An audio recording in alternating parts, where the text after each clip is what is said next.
One of the first glider pilots to land in France, also was the first casualty to be brought back to the United States by air evacuation from Normandy. He was Colonel Mike Murphy. Interviewed when he arrived at Mitchell Field, New York, Colonel Murphy described his landing in a glider at 3:53 a.m. on D-Day. Well, there was about 5 gliders coasted into the same end of the field as I did, and when my glider came to rest, I was within 15 feet of an enemy reconnaissance tank column. Quite a spot to be in. What'd you think of a time like that? Well, I was pinned in and I couldn't move. I talked to the passengers in a low tone of voice and told them what was in front of us, and told them to hit the ditch if they could, because I couldn't move. In about 15 seconds, they started the motors up on the tanks and moved off. They moved past the other parked gliders, and the boys were out around them, didn't fire a shot. And then you were in the clear. We were in the clear for the time being, but there were snipers and machine gun nests all around the field, and they had been shooting at us on the way in. We had most of the fields in France have ditches around them that make a good trench, so we crawled around in those trenches, set up guns to ward off any attacks.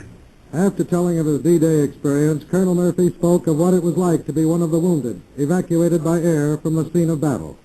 We had a very nice trip back. ATC took good care of us. The air evacuation nurses were very courteous and helpful, and I had wonderful pilots all the way in.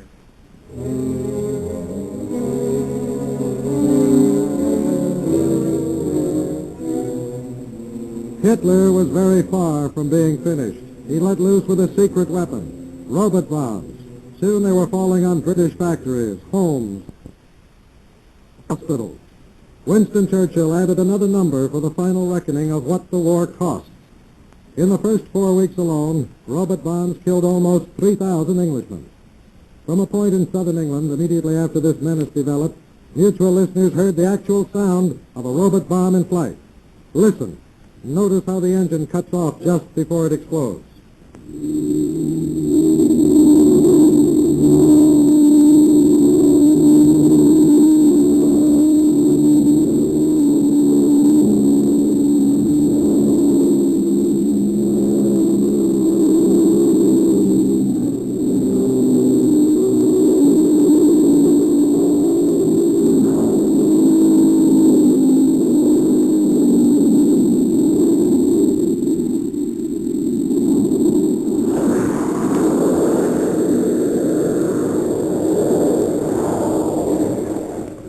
Robot bombs, later buzz bombs, fired indiscriminately, set off violent discussion among the United Nations.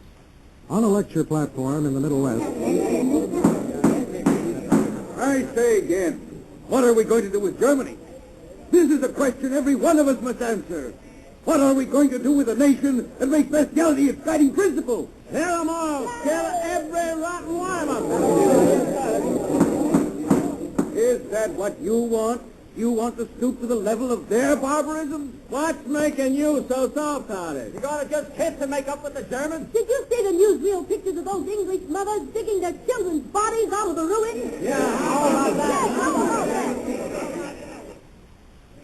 Raising post-war problems was like smacking a hornet's nest with a tennis racket. At Dumbarton Oaks, at Bretton Woods, at the Citadel in Quebec, the same question came up over and over again.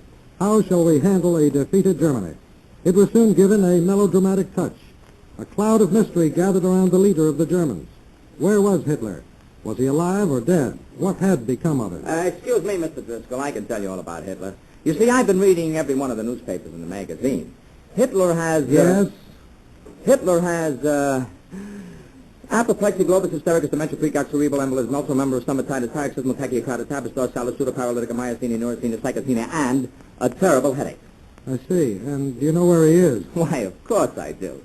You see, he decided to climb aboard the submarine to Tokyo and grab the Argelita Portis and hide away with a fringe airplane made of gold and money hidden in a bank vault in Stockholm because the Greifer Berchtesgaden mountain fort was going to crowd a place to be. Don't you think?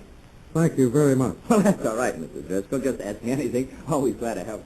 Only today, Americans heard from alive Supreme Headquarters it was Hitler himself who planned the present great German offensive, proving he was not really listening to the goony birds and going completely pineapple. The last time America heard the voice of Adolf Hitler was immediately following an attempt on his life in late July. Listen now to this historic recording from this network's files. Hitler's last words in public on July 21st as he attacks what he calls the arch criminals who schemed to kill him. Jeder Deutsche, ganz gleich, wer sein Masse spricht, diese Elementen nur sofort rattenlos entgegenzutreten, sie entweder sofort zu beachten oder in irgendwo Widerstand als Stolz sofort zu machen.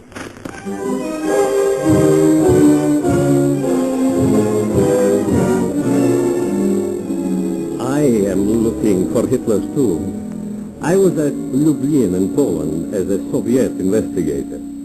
The Germans had a death camp where they used a new type of gas to slaughter helpless civilians. In one day, they annihilated 18,000 villagers. Then they cremated their bodies. They first stripped the bodies of their clothing and sent the suits and dresses back to Germany for the citizens of the Reich to wear. Those citizens who could stomach the idea. Almost 1 million pairs of shoes were sent back to Germany from the crematories, including many pairs of baby shoes.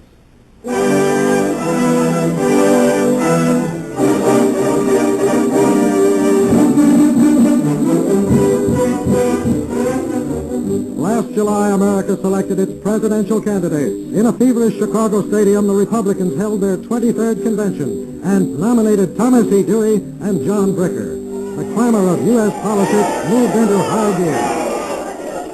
The tired old men of Roosevelt's administration are on the way out. Bureaucracy and bungling will get their walking papers on election day.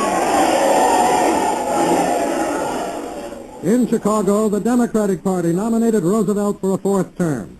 In his acceptance speech, the president quoted another wartime leader, Abraham Lincoln, as he said, "With firmness in the right, as God gives us to see the right, let us strive on to finish the work we are in, to bind up the nation's wounds, to care for him who shall have borne the battle, and for his widow and his orphan, to do all which may achieve and cherish a just and lasting peace among ourselves and with all nations." 2 aspects of the election were most important. One was the inspiring truth that we were probably the only country on earth that dared to hold an election at all at this time. The other was the unquestionable fact that labor, more specifically the CIO's Political Action Committee, was in politics to stay. One of the most prominent passengers riding on FDR's bandwagon was the CIO's Sidney Hillman. Yeah, clear it with Sidney. What do you mean? What's wrong with Hillman? He don't do anything. Yeah, I think it's so much what's other your team. While Americans developed election hysteria, General Eisenhower and his men were executing the 1944 plot for victory. It took 3 weeks of back-breaking effort to capture Cherbourg. BBC reporter Robert Dunnett on the outskirts of Cherbourg broadcast a description of a U.S. attempt to smash a nest of German snipers. I'm sitting with an American infantry unit here, and guns have opened up on us, or fire has opened up on us from the Fort de Roule, or at least from the edge of the Fort de Roule on my right. The hill that's towering above us, the rocky hill on the right, and the American troops on the road here are coming under fire and shooting men at snipers who are still up there. And then just ahead of us on the crossroads, I can see the smoke clearing away where American mortars have been firing at Germans in the houses just beyond it. Now there's rifle fire, mortar fire, and the Americans are bringing up machine guns running along the side of the road here in the shelter of the wall.